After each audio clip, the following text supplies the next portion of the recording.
क्या आप जानते हैं, एक भक्त के लिए भगवान स्वयं सारी मान मर्यादा भूल गए थे। कहते हैं ना, प्रबल प्रेम के पाले पड़कर प्रभु को नियम बदलते देखा गया है।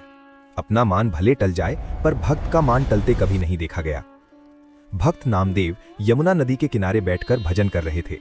तभी गांव का एक व्यक्ति भागता हुआ उनके पास आया और बोला, नामदेव जी, आपकी झोपड़ी में आग लग गई है, जल्दी चलो। नामदेव जी तुरंत वहां पहुंचे। झोपड़ी के पास भारी भीड़ लगी हुई थी। लोग आग से उनका सामान बचाने का प्रयास कर रहे थे। नामदेव जी ने भूमि पर दंडवत प्रणाम किया। जो सामान लोगों ने आग से बचाया था, उसे भी नामदेव जी ने स्वयं उठाकर अग्नि में अर्पित कर दिया। ये दृश्य देखकर लोग क्रोधित हो गए। उन्होंने कहा, हमने इतनी मुश्किल से आपका सामान बचाया और आपने फिर आग में डाल दिया।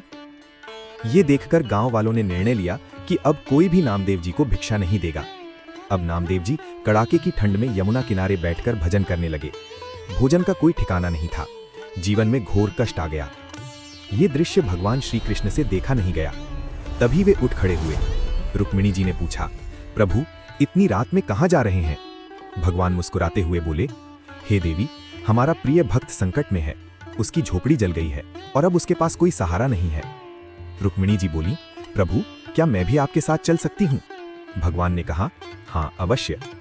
उसी समय भगवान श्री कृष्ण और रुक्मिणी जी कारीगरों के वेश में नामदेव जी के पास पहुंचे। उन्होंने कहा, क्या हम आपकी झोपड़ी का निर्माण कर सकते हैं?